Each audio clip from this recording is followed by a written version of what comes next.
Hey, this is Nick Knudsen with Read and Reaction. On today's article, we will go over the Read and Reaction Quick Hits 2022 season preview. Will Miles and I, we made picks across several categories, chose different topics such as defensive MVP. Will said his piece, I said mine. We made our different picks and we went on to the next one. So we will start the article with the Gators Defensive MVP. Will Miles selected outside linebacker, edge rusher Brenton Cox. He said Cox was a monster the last 3 games of 2021, accounting for 15 tackles, 9 tackles for a loss, and 6 sacks. Cox's total line for the season was 41 tackles, 14 and a half tackles for a loss, and 8 sacks. So clearly he did most of his damage toward the tail end of the season. Of course, Cox always was injured during fall camp, enough so that reports from Georgia sources admittedly indicated that he might be out for an extended period of time. Cox didn't miss any time, but anyone who watched him saw him get better as everyone else around him got worse. To me, that suggests health. Add to that health the fact that this is Cox's chance to show out for the NFL scouts, his pedigree as a former 5-star recruit, and some potential schematic advantages from new defensive coordinator Patrick Toney. And I think you've got a recipe for a huge season from Florida's main source of rushing the passer. That would be absolutely massive for the Gators in 2022 if Cox did live up to that potential. This was my selection. Nick Knudsen selects linebacker Ventrell Miller. Miller accounted for an impressive 86 total tackles, 7.5 tackles for loss, and 3.5 sacks during a COVID-shortened, turbulent 2020 season. Miller returned for 2021 to shore up his draft stock, but had his season wiped out with an early injury. The absence of his presence and communication skills played a significant role in the decline of the 2021 Gators down the stretch.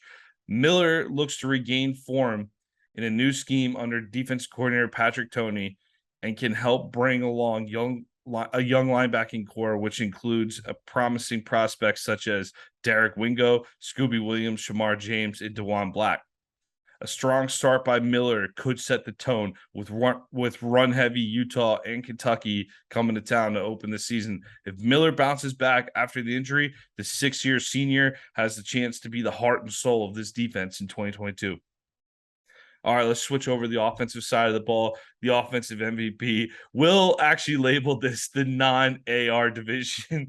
Anthony Richardson would be the easy, obvious pick, but just to be a little different, we're going to go in a different direction. So no Anthony Richardson was allowed for the offensive MVP because I think he's the clear and away favorite for the award. So we wanted to see what other directions we would go here. So Will selects tight end Keon Zipperer. It's easy to pick a running back here or perhaps a wide receiver who steps up into a larger role, but I'm going with Zipperer. Zip was a highly touted recruit out of Lakeland and has played behind Kyle Pitts and Kenmore Gamble. Pitts was a transcendent player and Gamble was very good, so there's no shame in that. But Dan Mullen's offense also didn't really look to feature tight ends. Pitts made the most of his play, split out wide or down the middle using his athletic ability. Napier is going to try to scheme open his tight ends and use them in the passing game a ton. It's easy to forget now, but after Florida fell behind 14-0 against Georgia in 2020, it was the 39-yard pass to Zipperer that completely turned the game around. Zip completely bullied the Georgia defenders on him on the play. And from that point on, the Bulldogs had zero answers for Kyle Trask. Knudsen selects wide receiver Trent Whittamore. All the focus on this offseason has been on the running game and the arrival of Arizona State transfer Ricky Pearsall. While Pearsall is a good candidate for this pick, I'm going to go in a different direction and select wide receiver Trent Whittamore.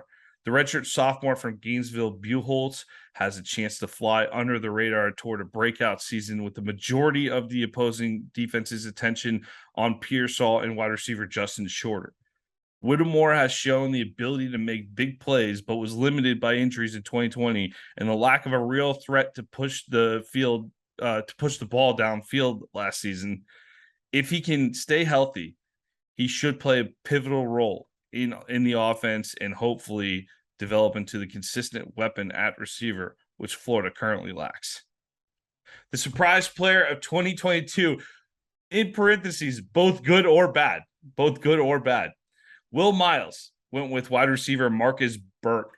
I suppose Zipper may qualify here as well. But if I had to pick someone else, it would be wide receiver Marcus Burke. I'm not sure if Burke is going to get a chance to show what he can do, but he should.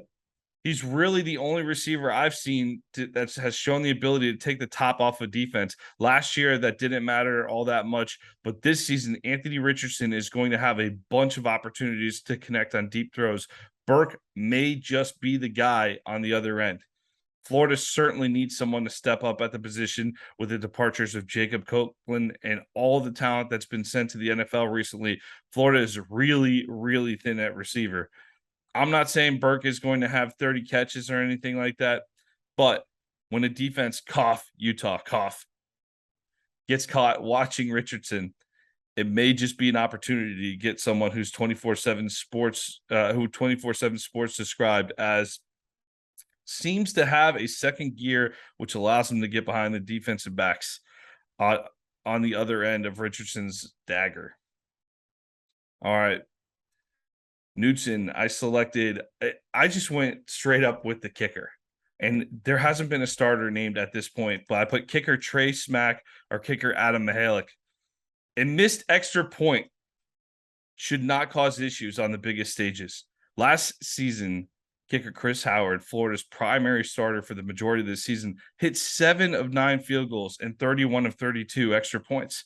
But a missed extra point against Alabama forced Florida into a scrambled 2-point attempt to tie late, and a blocked field goal against that was returned for a touchdown against Kentucky. Granted, that was kicked by Jace Chrisman. Linger as two major moments that led to the downfall of the 2021 season.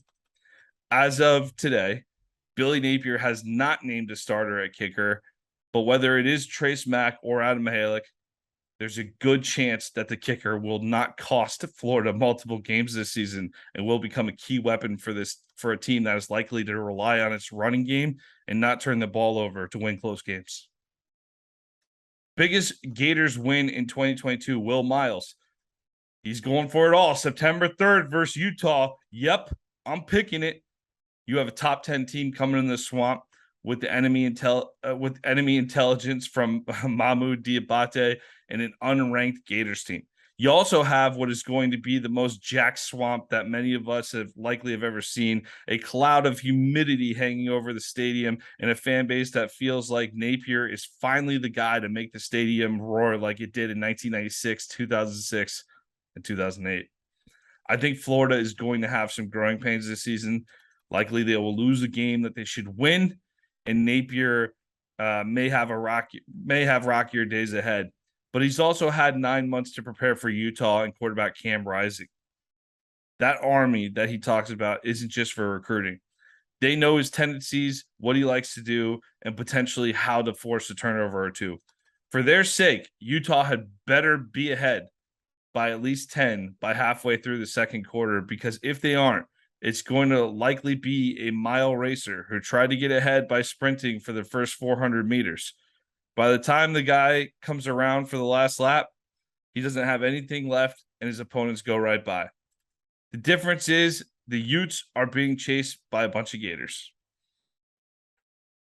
Nick Knudsen, I chose the October 15th game at home against LSU. Billy Napier will have several opportunities to go big game hunting with the way the schedule plays out this season, but his biggest win will be on October 15th at home against LSU. Check out LSU's schedule leading up to Florida. I've talked about it a lot this offseason. LSU, they brought in a lot through the transfer portal. I think they're going to be a completely different team with Brian Kelly this year, but this schedule versus Florida State to kick off the season, that Labor Day Sunday night in New Orleans. Then they got a home game against the Southern Jaguars, a home game against Mississippi State. New Mexico comes into Tiger Stadium. They go on the road to Auburn, and they have another home game against Tennessee before they come to the Swamp. So Mike Norvell's FSU, a Mike Leach Mississippi State, an expectationless Auburn, which can be a dangerous Auburn at times, and an overhyped Tennessee are certainly no pushovers, but would it be a total surprise to see Brian Kelly's Tigers navigate their first 6 games without a loss? If LSU rolls into Gainesville at 6-0 in mid-October, you'd have to assume they would be a top 5 opponent. Even if Napier kicks things off with a win over number 7 Utah, the only other potential shots at top 5 teams this season will likely come against Georgia and on the road against Texas A&M. As much as I would like to see upsets against both Georgia and Texas A&M, the Gators have a better shot at knocking off LSU in the swamp for the biggest win of the season. All right, we're wrapping up here. Gators record in 2022, Will Miles. He says, of the past 6 Gators head coaches, only 2, Zook and Muschamp, lost more games than their predecessor the year before. Spurrier and Meyer improved the record by 2 games, 7-5 to 9-2 and 9-3, respectively. McElwain improved to 10-4, while Mullen improved a 4-7 squad to 10-3. So unless you think Napier is sleeping 4 hours fast or doesn't know how to coach and recruit the offensive line, we should expect some sort of improvement. How much is the question? But that's where I go to the numbers. Based on the expected points added, EPA, Florida had almost identical numbers to Kentucky last year, but the Wildcats finished 9-3 in the regular season compared to 6-6 for Florida. But I expect the Gators to be better on offense under Richardson, and I certainly expect them to be better than they were under Todd Grantham on defense. I picked Florida to go 5-3 in the SEC in my SEC preview article earlier this week. I'm picking them to win Utah above. That means heading into Ron Zook Stadium in Tallahassee with an opportunity to go 9-3 and potentially a New Year's Six bowl. It's just too bad we don't have Chauncey Gardner-Johnson around to plant the flag at midfield. Confident pick there by Will.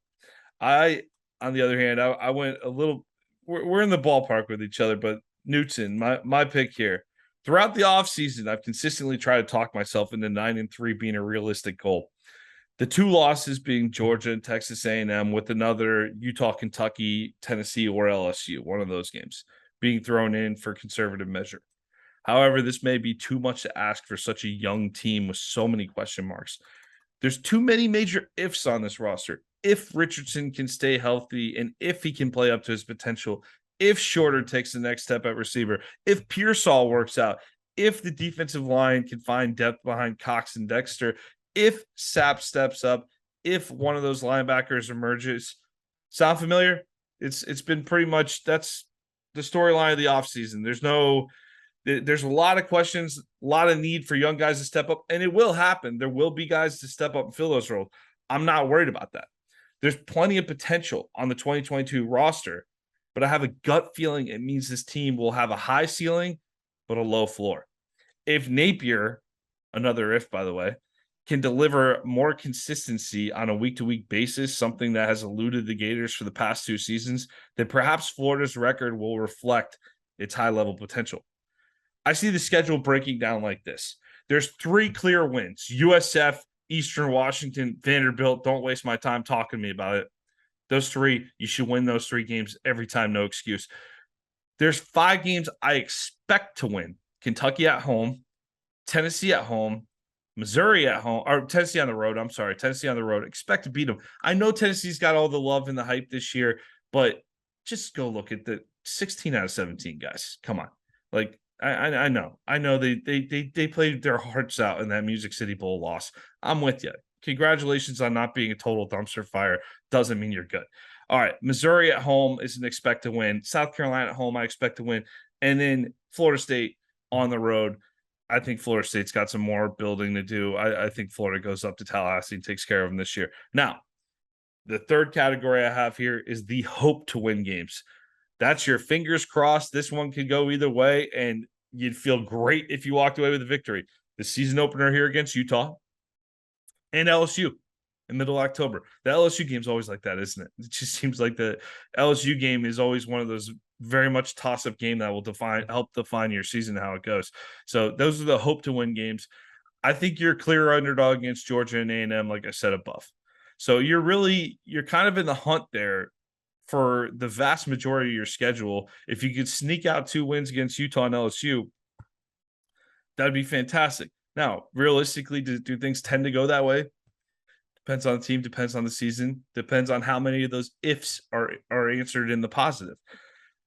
So while 9-3 requires a big win against Utah, LSU, Georgia, or Texas A&M, Napier could just hold serve and patch together an 8-4 Outback Bowl type of season. While 8-4 seems like a reasonable bet based on how I laid it out above, I do believe this Gators team will drop a game that many of us expect them to win. Kentucky, Tennessee, Mizzou, South Carolina, or FSU being one of those, and win one against Utah, LSU, Georgia, or Texas A&M. My guess being LSU to arrive at that 8-4 record. So even though I laid it out, the clear win, expect to win, hope to win, clear underdog, I think there's one fun upset in that mix, and I think we drop one that we walk away pretty grumpy about. So it's going to be, I think, a little bit of an up and down season with a little bit of growing pains this year.